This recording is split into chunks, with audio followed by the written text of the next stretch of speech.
third time lucky as we go with take 3. I've screwed the intro up twice already. So we've got ourselves a 6 versus 6 subscriber game. A new custom map, at least it is, to the channel. My Mad Sea 2020. I'm going to have to briefly censor the chat because there's somebody that says a naughty word, and YouTube doesn't like naughty words in the first minute or so of the video, so we'll make do with that. Going to slow time down just a tad because it's a new map. We're going to take a look at the layout, and there's quite a few players to get around as well. Mad Sea 2020 is the name of the map. Average rating 1060. Team 1 on the Upper East Side, much like a Setons layout. Team 2 there on opposite corner. Team 2 down here just 2 points ahead across the board, which works out roughly 0.3 or 0.4 of a point per player. So it's an incredibly tight game.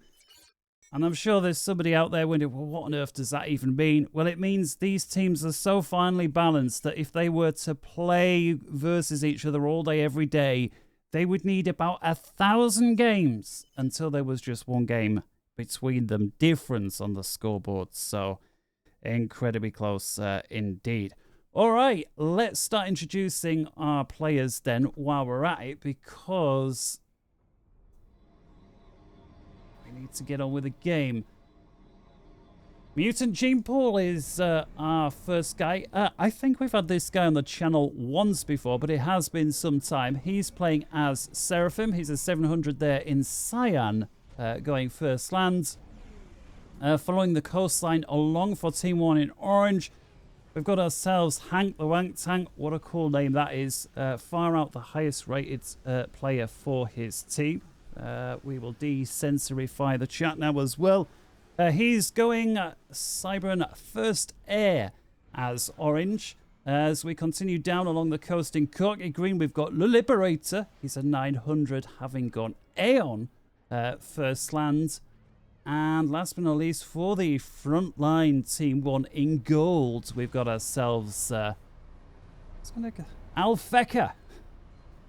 Fancy. Having gone first land as well, UEF, he's 800, if we didn't already mention that. Just zooming out really quick, probably is when you've done a take 3 and you've gotten sort of 3 or 4 minutes into each time. You completely forget what was said and what wasn't. So if I say something twice, yeah, there's why. All right, a quick look at the map. There we see a whole bunch of reclaim. If we see what's that work out at 82,000, and so we'll call it 83,000 mass. So there's a lot of mass on the field. If we zoom in and see where is that mass distributed, primarily tree clumps, it would seem, in and amongst the bases. Cue music. We've also got 1 or 2 bigger rocks around the cliff edges. One thing I noticed about 5 minutes ago during take 2 was that you've got these nice rocks up on this nice cliff edge. And what I like about this cliff edge is usually they're kind of redundant, let's face it. It's just sort of decoration. But this one, I do believe units could traverse along that edge there. And that would be interesting to see. So we've got reclaim as well as some sort of sneaky entrance pathway in and around the map. There may or may not be an off-ramp at the 90-degree corner here. It's a steep one. We'll have to see if units can go up and down there, but that will be nice to see. All right, let's carry on introducing our players then. So the last 2 for Team 1. In pink, we've got ourselves Le Trojan. He's a 1,000, having on Seraphim first land also. And last but not least, for Team 1 in burgundy red, we've got ourselves Drunk Warden. Nice to see you again on the channel, sir. He's having gone first and second air in Aeon, 1,200 rating. For the air slot, and switching over then to team number 2, making his way towards the mid personally is Peacekeeper. He's a 1,000 rated Seraphim, having gone chosen the Ferrari red there first air, and is actually bringing himself a transport in. Immediately to his left, we see, we'll go with either True Putin or simply Putin. He's gotten himself a transport flown in full of engineers. He's an 1800 rated, having gone first there as we see. Yeah, the highest rated player in today's game. Clearly the highest rated for his team, offsetting Hank the Wank Tank. And of course, although there were tree clumps and rocks around the edges, they're fighting for this central mass where there is some chunkier reclaim to be had. Can we get a reading on that if we position the camera in a certain way? It's a shame we have to zoom out as far as we do to get numbers. But I suspect 20,000 you see on screen there, we could knock perhaps a couple off for that island. So there's at least 18,000 to be had on this island, and a lot of it is together there. Hank the Wank Tank putting some bombs down on Putin's reclaim. I think he has lost an engineer there, but there are plenty of reclaims still to be had from players on all sides. All right, we will try and focus back in on that in a minute as we complete introductions. On the eastern end here for Team 2, we've got ourselves what's that? Junior Amos? I don't know. Let's just go with James. Either way, he's playing as Aeon as well, having gone first air, getting a quick upgrade. Moving round clockwise in Purup, we've got ourselves Shanking Giraffe, also Aeon, also first, second air. He's 1,000 rated as well.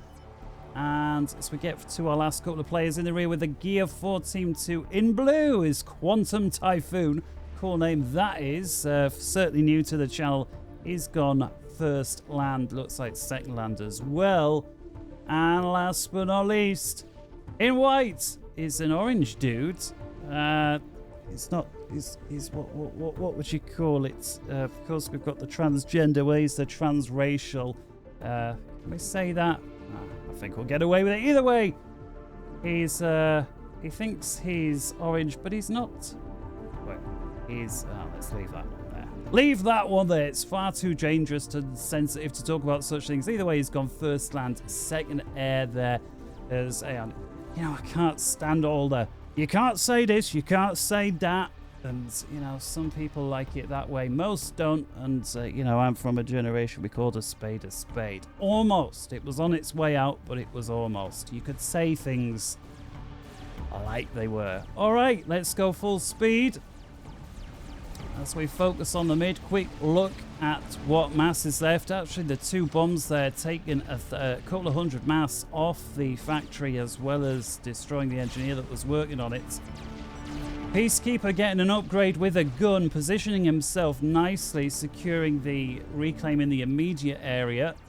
Drunk Warden having done a good job there with the bomber. Actually leaves Hank with a couple of engineers on reclaim duty. As the mass rapidly diminishes. Peacekeeper struggling a little bit with that upgrade. It's a very fast upgrade. I suspect energy is the problem. He does have himself a decent amount of reclaim. If you could get some more engineers out there. It's only just stalling. It's only just. I'll just ease the music off a little bit. A quick look, how are things elsewhere? Looks like both Team 1 and Team 2 with a presence on the lower west side, so they're going to have to fight it out for that. So James, the first one with a factory on. Alfeka's going to have to crack on with this if he wishes to hold it. Looks like primarily there for reclaim at this moment in time. Team 2 looking a little stronger on the central island. It's got to be said they're spreading through halfway.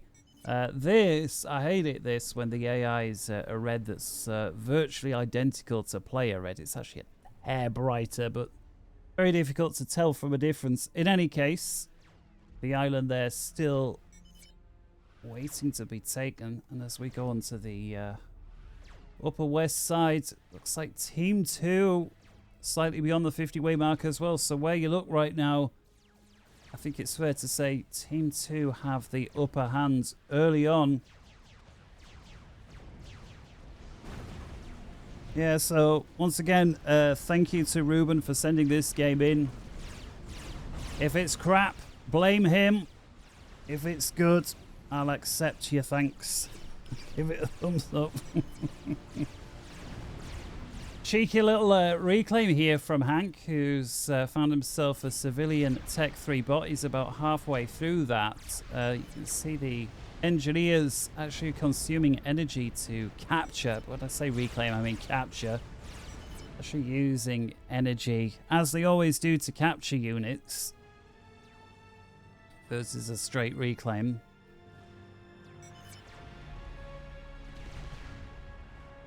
And Putin spreading through the mid there. Peacekeeper indeed has got his gun. Is now on a lazy patrol order, trying to get some of that mass for himself, having been routed to the spot for as long as he was.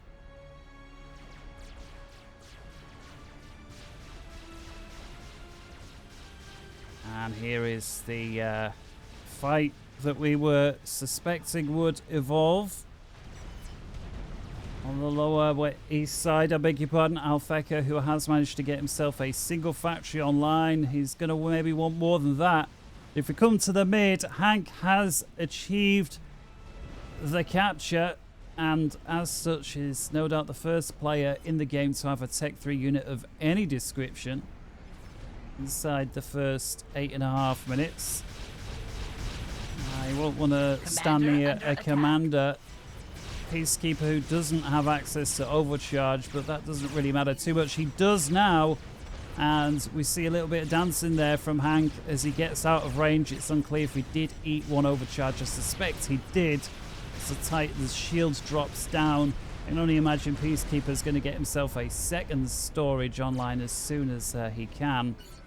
And actually, rather than stay on the island and try and finish it off, Hank pinching the robot and taking it away. Peacekeeper having done a similar thing over here, capturing the other Titan on the opposite side of what looks like a little bit of a butterfly or a dragonfly or something similar in the mid.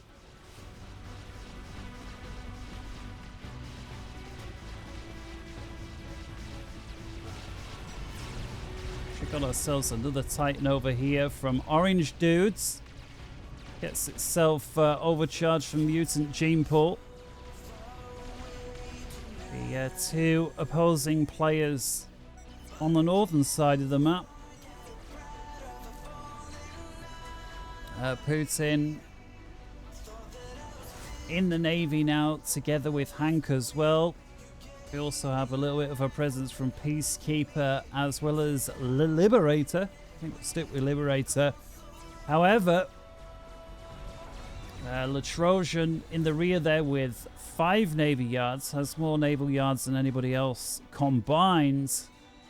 Maybe the key that Team 1 needs, as they do seem to be somewhat behind elsewhere on the map. Team 1 still hanging on that central area. The South Central Islands still to be captured, and things still in flux on the Southern Islands. Although Alfeka now the one with a bit of a raid going on. Having lost his central factory, he's gotten another one online. But if we focus into the north, this must be this captured Titan that Hank's taken for walk-arounds.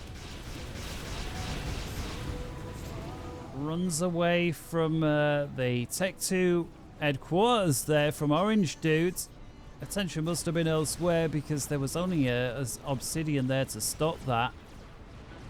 Mutant Gene Pool moving in with little more than spam, it would seem. I'm not sure he has enough. And Orange Dude with the engineer was able to get a point defense on. And that seems to have been enough to dissuade Mutant Gene Pool. What a little drop over here from Hank as well. Aggressive play. 2 engineers, they're going to go down. He gets himself a radar online, having captured one of the mass extractors. There is a second. Not too much else there. It's going to be nigh on impossible to hold that island at this stage of the game, but it will be annoying nonetheless. Forces some APM to be spent from the other team to get that back. Also, a welcome to Calvin, having joined us over on Patreon recently. Patreon group, of course, not only helps support what I do here on the channel, but we've also got 42 games over there as well. So thank you to him and everybody else who in large part helps justify the time it takes for me to look for these games. Of course, I can't really argue that today. Thanks to Rueben for sending this one in.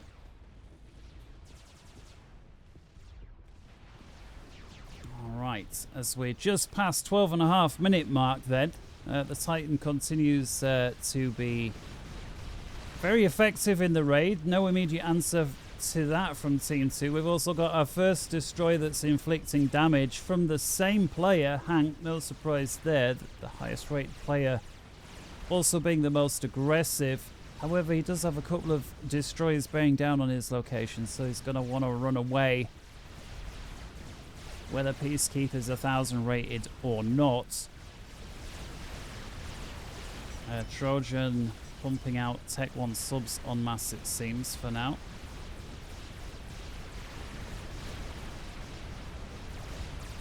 Come through the central island. We've got our first... Oh, let's not call it major conflict, but Liberator finds himself up against a Titan. Puts in an overcharge, doesn't have enough to one-shot it, not by a long way. I say puts in an overcharge, I don't even think he did that. Either way, Peacekeeper paying attention decides to back off from the commander.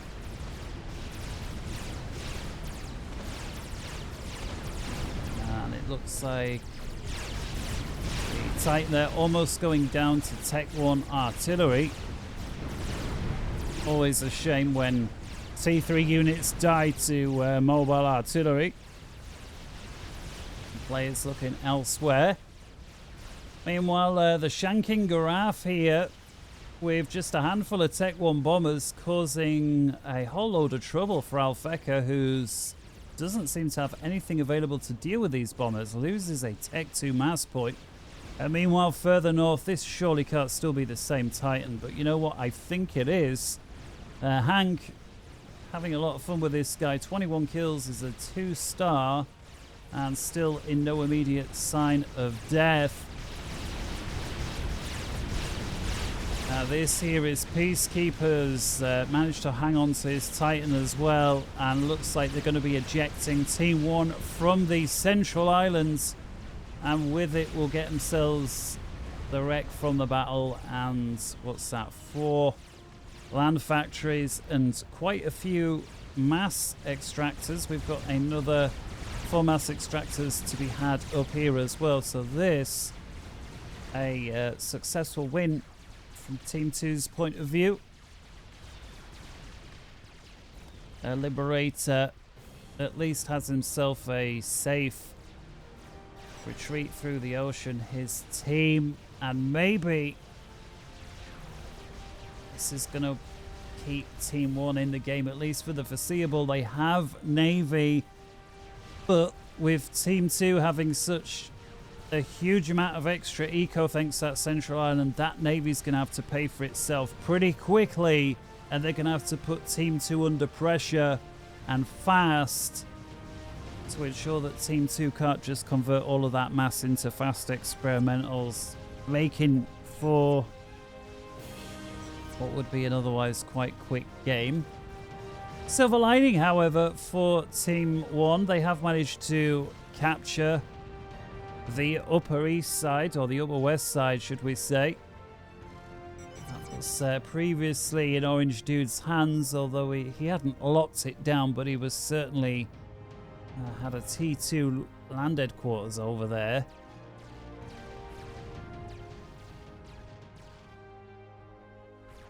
Alright, so here we go then. So 16.5 minutes. Things somewhat stabilizing. Team 1 have, however, been kicked out of the lower east side.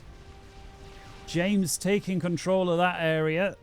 Still, the South Central Island, nobody made a move for that. Hank still has a presence on the opposite island over here.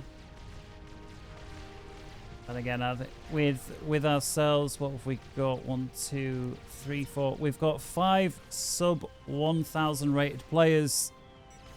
And I think that's the only reason why we're not seeing these side islands being taken and retaken sooner and more quickly. Alpheka with Tech 2 fighter bombers, the Janus flying around. I'm not sure if these dedicated orders or just idle patrol. In fact, he's gotten an assist order. I don't know what he was assisting. I think it was just a misclick. He's since been redirected. Putin getting a sizable navy together. Almost said army. Flotilla of ships.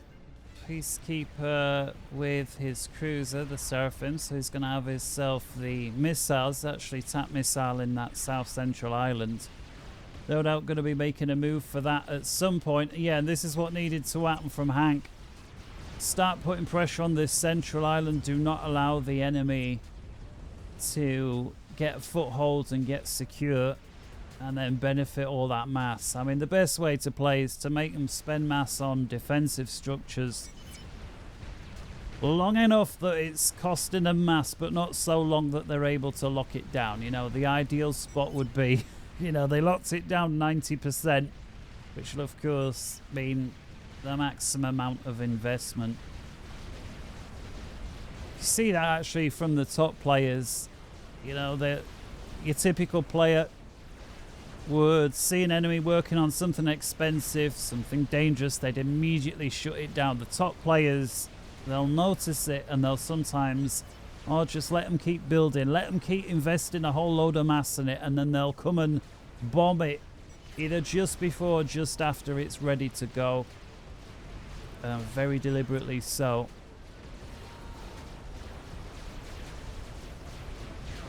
Mutant Gene Pool still trying to raid, although he does have a bunch of Tech 2 in the army this time, the walk-in point defense. We do see, however, a couple of harbs from Orange Dude, as well as the Tech 1 and Tech 2 point defense. Orange Dude playing as Aeon in white. A few things more confusing, but there we go. Dang it. Doesn't appear that the Navy fight went as well for Hank as I thought. He's actually backed off, although things going very well now. Hank with a whole bunch of torpedo bombers, and Putin finds himself without air for a while. That's a lot of free shots versus those destroyers. We do now have a cruiser rolling in, and about time. Cruiser will be able to shoot down those torpedo bombers, and well, it was much needed. There we go. Question is, how many free passes did those torpedo bombers get?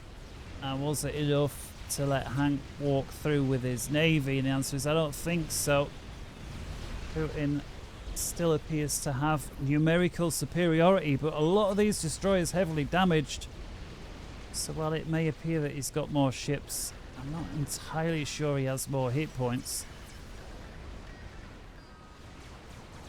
Things very quiet for James, who has actually been a little bit cheeky. He's threading through a Tech 2 hover army. I didn't realize this, and again, beauty of not being able to, or not having, should I say, to check out a replay because somebody sent one in. There is actually a little gap through the cliffs there, through the rockwork. And I just wonder, has Alpheka got any idea? Well, no. He doesn't have a feckin' clue. Get your center radar online, pal. Or some sort of patrol. Or do something. Well, he will next time, won't he? Assuming having this many tanks walk through the base don't make you quit and uninstall the game. Yeah. Here's on the other opposite flank. Orange Dude was able to hold on the west side. He's got himself a navy presence as well. I'm not sure I agree with that. I think Orange Dude would do well just to hold the line. Land-wise, leave the navy up to his team. Because if land ends up overrunning, his team are going to be very vulnerable. Certainly from that western approach. Hank this time with the numbers. I'm suspecting a bunch of those. I mean, look at these. Look how heavily damaged they are, and that's the problem. The really heavily damaged destroyers starting to go down. Hank's actually got himself an engineer in the area as well to reclaim some of that mass. Putin's engineers a little further behind and it's going to get taken out now anyway. And the amount of reclaim just one engineer, Tech 1, can pull in from a wreck is a huge advantage versus none at all. Mutant Gene Pool suddenly found himself up against a couple of destroyers. Orange Dude decides to back off. I'm not sure if he knew what he was dealing with and let him live, or it was just a chance and he didn't notice at all.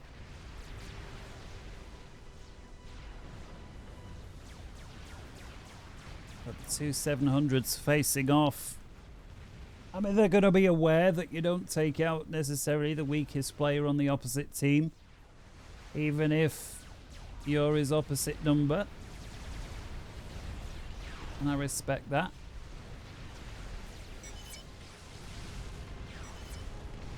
Seems that Alfeka was able to hold, so a few units did get quite close into base, but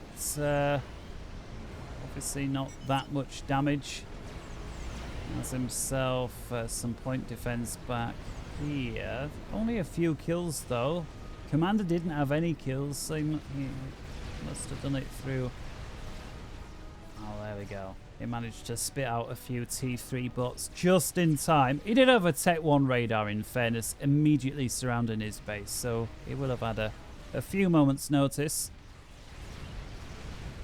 I like what Orange Dude's doing here. He's keeping his navy moving, avoiding the attack missiles.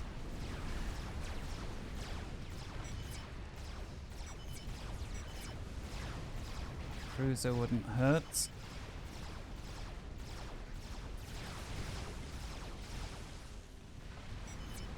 Looks like he's slowly pressing up the western flank, trying to get rebuilt. And again, you know, I'll say it all the time, but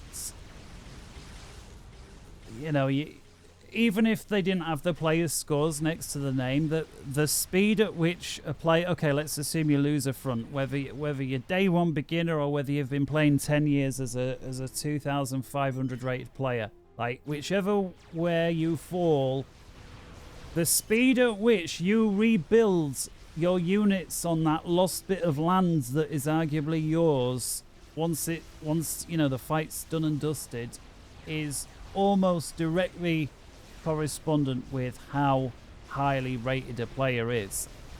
Clearly there are other things in that equation as well, but that's one of the main ones. And you know, the top players will have a transport ship full of engineers ready to go moments after the conflict has ended, like very quick. Hank looks to be pretty unstoppable at this phase. Putin going around the houses on this island, and this could be a mistake because these ships are gonna get trapped and may not be able to come home. Okay, he does have Orange Dudes there with him. The Orange Dudes has to work with Putin on this. They need to work together. This is a good first step, but Orange Dudes needs to keep going. The Seraphim destroyers electing to go submerged. Which I'm not sure about that decision. I mean, at the end of the day, they're mostly against destroyers anyway, so they may as well make most use of their firepower because they're going to die. And for a little moment there, Hank actually trickling his ships in, so a few of those destroyers, the first few going down very quickly, but yeah, this is unfortunate if you're rooting for Team 2. Trojan's also gotten some destroyers in as well. Trojan, of course, also on Team 1. At least 6 or 7 destroyers of his own in that mix. And then, yeah, Orange Dude rolls onto the scene just in time to be too late and witness the annihilation of his team's Davy. Putin has since switched up to Tech 3's, put a sub-hunter out. Unfortunately, this battle, not only have they lost numbers and I suspect lost far more than they killed, but they've left a whole bunch of reclaim there for Team 1 as well, as if they needed it. Basically 20,000 mass right next to the Navy player who is already ahead. This is a move and a half. Peacekeeper, who was able to take the South Central Island, suddenly finds a brick dropped into the area. He's going to want to keep that brick moving though, Hank. I mean, it's possible that his attention is elsewhere because this brick having gone down. Yeah, maybe if he'd have got in and gotten the engineers, that would have been a little different. First nuke out in any case from Team 2. Fires it into Alfeca's base there. Alfeca has an anti-nuke online, and actually more than somewhat, you can see he's a third of the way towards a second. So well played there. The first nuke is a dud.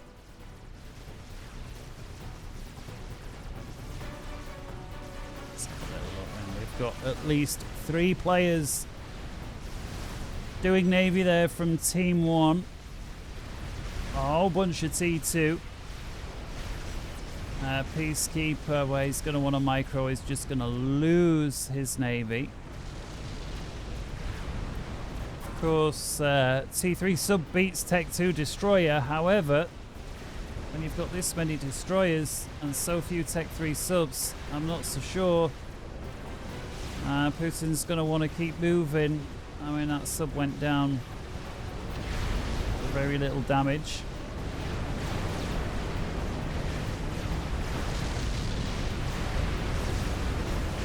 Have we here? Tech 3 torpedo bomber unfortunately didn't have a target set up. I'm not sure that got anything away. Meanwhile, on the western flank, suddenly Team 2 finds their front door collapsed. Yeah, and this was the problem. This is what needed doing from Orange Dude. Orange Dude is handed off to Putin. Does have a couple of destroyers at least to somewhat try and hold back some of the siege tanks, dealing a little bit of damage. I mean, you may be about to pick one of them off, and you know, there we go. 9 still to go. And looks like there that Putin's main navy is going to collapse as well. Meanwhile, Quantum Typhoon going heavy on air. Tech 1 bomber spam.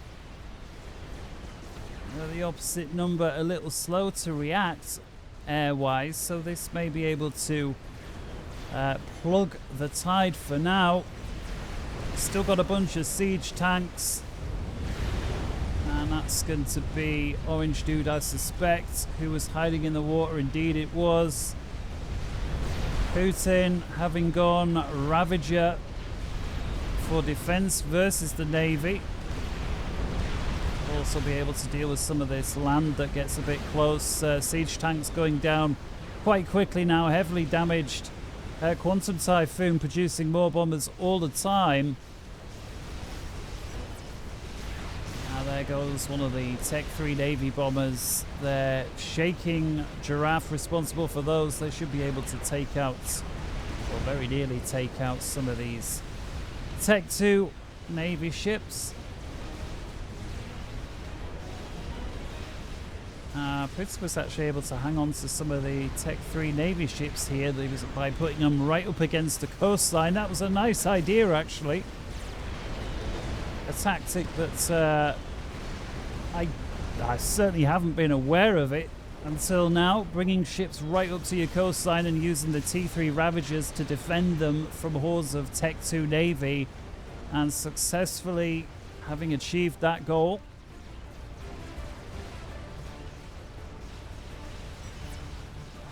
Played.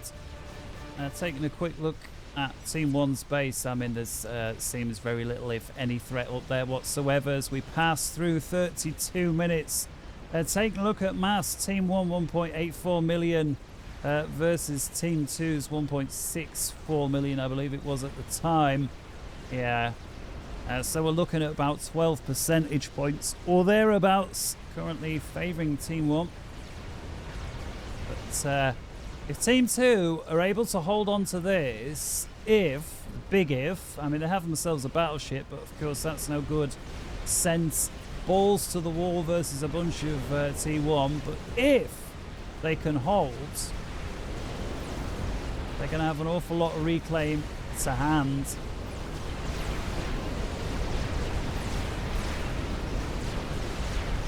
Battleship goes down with 10 kills.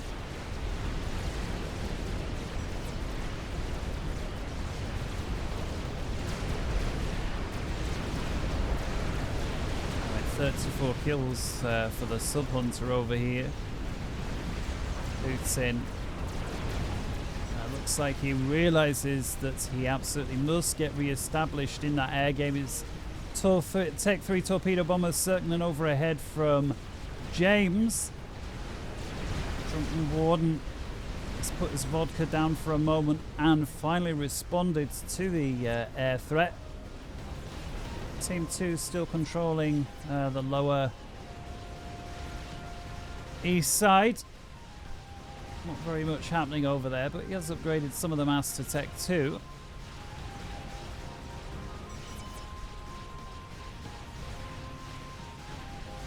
Have ourselves an experimental on the way down here. Is this a defense sat? Beg your pardon, it is. It's not on the way down, it's gone on the way up. It's belonging to Putin. He's picked off some undefended mass extractors. Fortunately for him, his ally Peacekeeper currently having his base pummeled. There's a whole bunch of Tech 3 mass extractors there that are about to go down, and he doesn't have much else after that. James with the second nuke of the day. Let's keep an eye on that if his target choice has been scouted. And this is what we were on about, this sort of ledge here at the side. Hank, having exploited that, he's got himself an Omni sensor there to pick off. I'm not sure if his team have another one. We'll take a look in a minute, but it looks like that nuke's going to impact into the Liberator's base. Little excuse for not having an anti-nuke at this stage. You'd already heard a nuke going off 5 minutes or whatever it was prior. And with a big eco there with not very much threat, I am surprised not to see an anti-nuke. And with it, what's that, 117 kills, 70,000 mass. Silver lining. Team 2 needed something. There it was. Fat Boy! Pretty good versus the Navy as well. Fortunately, it's not the greatest shield ever, and once the Fat Boy shield is down, the Fat Boy goes down very quickly afterwards.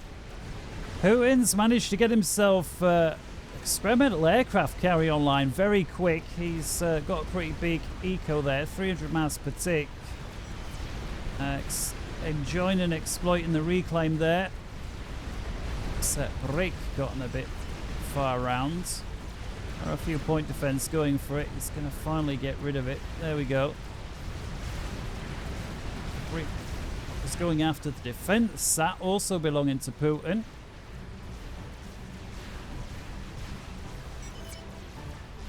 Just wondering what...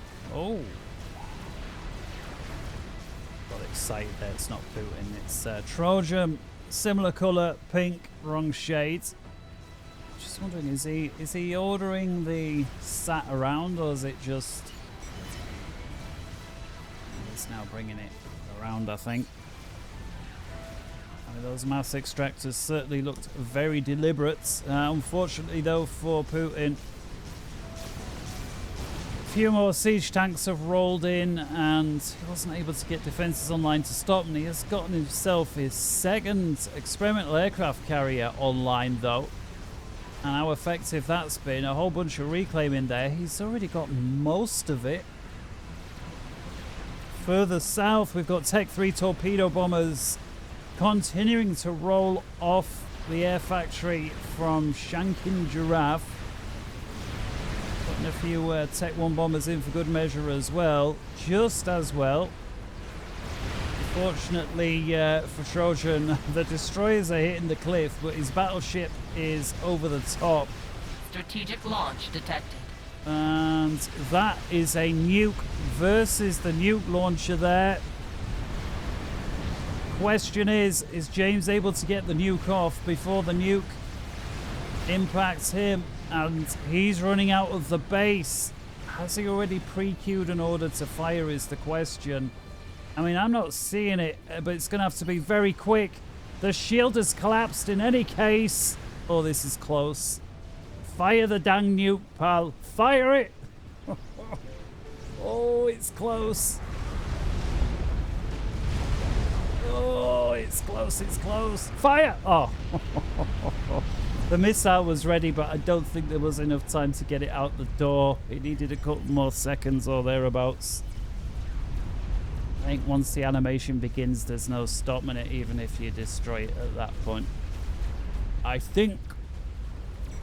Therefore, I am. Tell you what, though, Putin's got 3 of these sats over the other end. So what was looking very much like a done deal for Team 2. Okay, it still don't look great for him, does it? But it depends who and what these sats are able to do. There's 3 more from Quantum Typhoon, so that makes 6. We've got Drunken Warden over here. I suspect they're who they're going for. Well, 6 defense sats is... you need to know what you're doing to stop them. Hank, meanwhile, drops off... What's this? Bricks. Could only really be bricks or purses. Well, it's both if we factor in Alfeka and what he's done. Team 2 with a couple of strats there. And Tech 1 bombers going for it. Shanking Giraffe's also got a Tech 3 torpedo bomber going down to mobile missiles from the Torrent class Aeon battleship. Is it battleship? It's a missile ship in it of some sort. Oh, just as I thought things were looking up for Putin, he gets cornered once more. An experimental aircraft carrier with 60 kills. How are the stats doing? Drunk Warden. Oh, he's almost got him sent a Paragon. Yeah, it won't be the first time I miss one of these. Hopefully that won't happen again too often. Part and parcel of custom games again that you've not looked at all.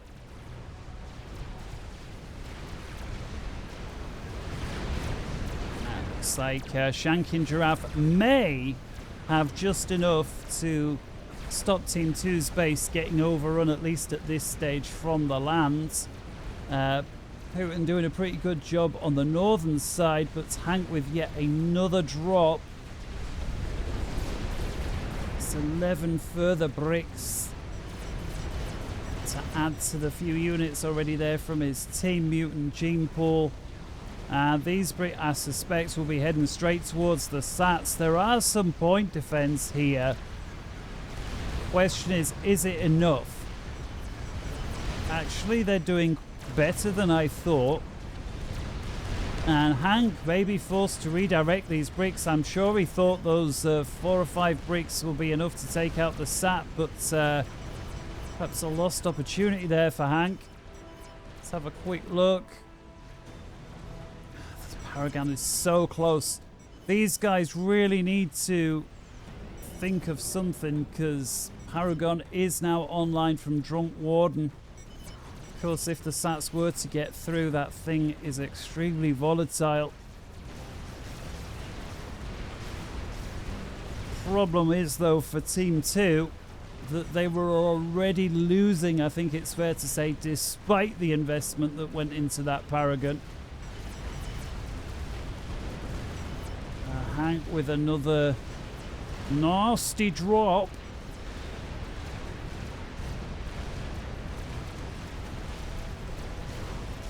Fat Boy in defense here from Quantum Typhoon to deal with some of these Tech 3 bots that are on the run around. He's got himself some point defense. I mean, you're having to build numerous walls of point defense within your own side of the map that should by all means be secure. These sniper bots need dealing with, or they could get at the defense sats, of which Alfeca's got at least a couple in the area now as well. Trojans threading the Tech 2 Navy into the back now. I do like this little water channel here into the back of the base. It's going to open up a huge amount of, or place a huge amount of Team 2's base at risk from direct fire, and then by the time you factor in those missiles from the Seraphim cruisers, the Aeon Torrent class, I mean, there's not much to say. The Paragons is exposed, and we managed to see it in its dying moment. I'm not sure if that is going to make much difference. Putin is asking for the commander to be killed. Drunk Warden is still sat pretty under shields. I'm not sure if investing the time to kill a commander so heavily shielded up is worth it, especially when Drunk Warden's primary role has been the Paragon. That's not sure how much he was able to get from it. Experimental bomber, meanwhile, from Mutant Gene Pool, gets its first bomb away. 2 kills. Putin able to absorb it with the Seraphim shields. Desperately needs some air. And come on, Quantum Typhoon, get your air over here. The second bomb cracks the shields and inflicts a huge amount of damage. Come on, Quantum Typhoon. Put your dick down and pick up your air. Your top player's going to go down here. Come on. Nice AFK, innit? God damn it. God damn it. He has, however, what's this? Oh, he's got Maver. 53 kills.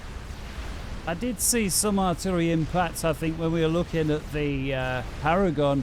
I just lazily assumed it was a Tech 3 artillery, but it's not. Quantum Typhoon. All right, I take back what I said. Clearly. Oh, the experimental bomber. Look at it. It's down to sub 3,000 hit points. Come on, man. So close to death. Surely it's going to go down now. There it goes. Shield is cracked. Does inflict a bunch more damage. Leaves behind, what, 24,000 reclaim. James performing a valuable service here, trying to wall up Quantum Typhoon's base with TAP missile defense. Being Aeon, they are pretty good. Let's have a little look at what the Maver's doing. Tell you what, it's facing up to be a good one. If you are enjoying the game, do leave it a like. And once again, thanks to Rueben. And yes, please, for more like this. It's always nice to see the game, certainly when it's a little lower on the average rating than usual, be no less exciting. Putin, he must feel like he's playing a game of survival.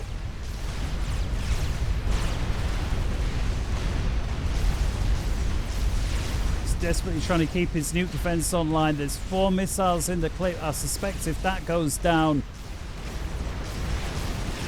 things will not be well for Putin. He gets himself another shield on. Nice.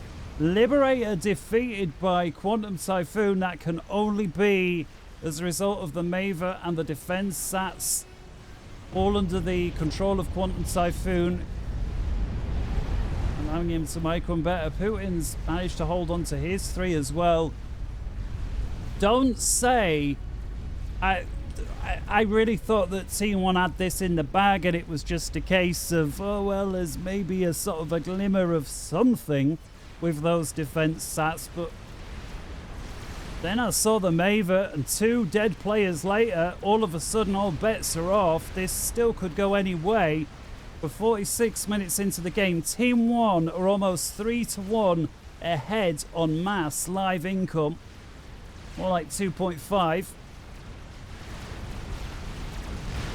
Hank getting far too close to too many critical structures here. It's a nice idea from Quantum. I say it's a nice idea. For all I know, the guy's AFK. But by laying your ASF down, the bricks are actually firing at the ASF instead of more valuable targets. The shield becomes uncovered, and there's a whole bunch here. Mutant Jeeple suddenly goes down. Well, that shield needs to come back on. It needs it now. There we go. If Quantum Typhoon is there, I mean, I'm assuming he's there. The thing could just be... he could have just queued the orders 20 minutes ago and gone and had a beer for all I know. But if he continues at this rate,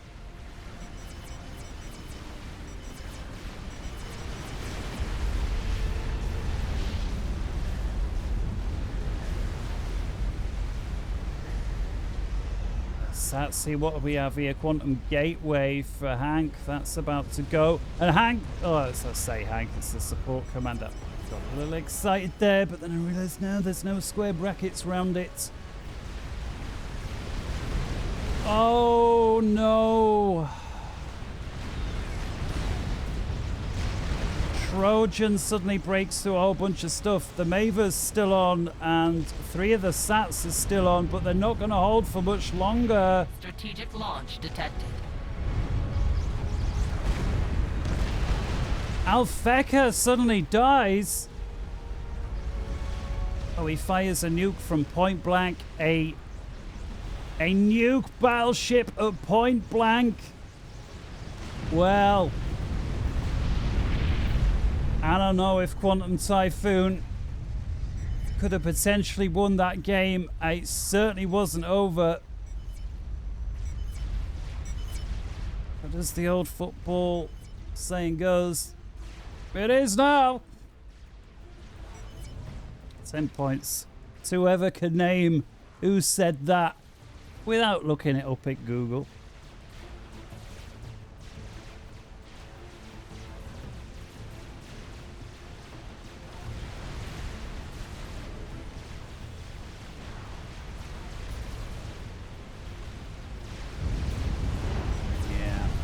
That time.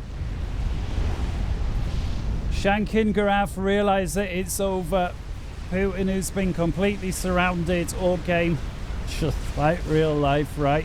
NATO closing in, closing in, closing in.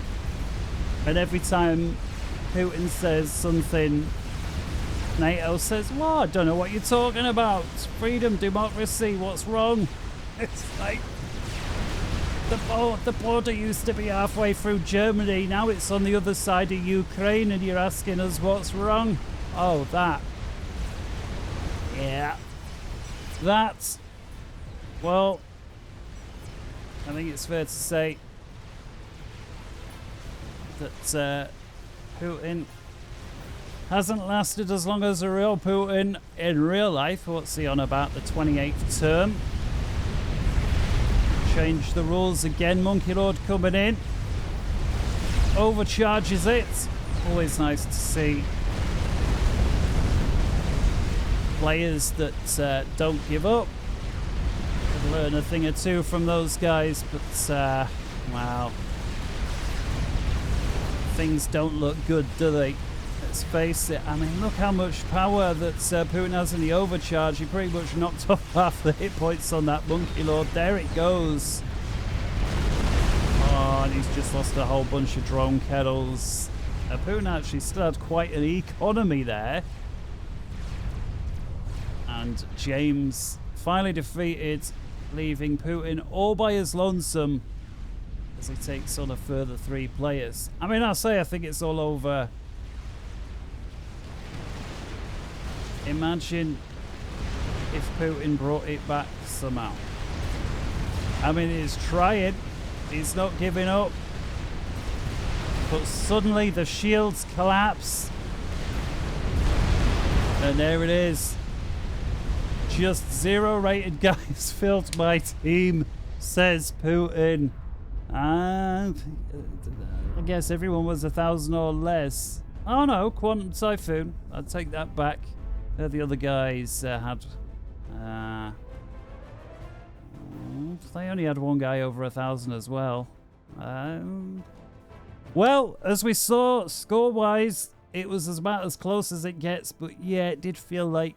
Well, let's be fair. Putin and Hank were pretty much neck and neck for most of that. Alright, that's going to do it. I do hope you enjoy the game. And don't forget, wherever in the world you may be, good morning, good afternoon, good evening, and good night. Until next time, take care. Bye-bye. Huge shout out to everybody who's on the wall there helping to prop us up here on Tactical Takeover.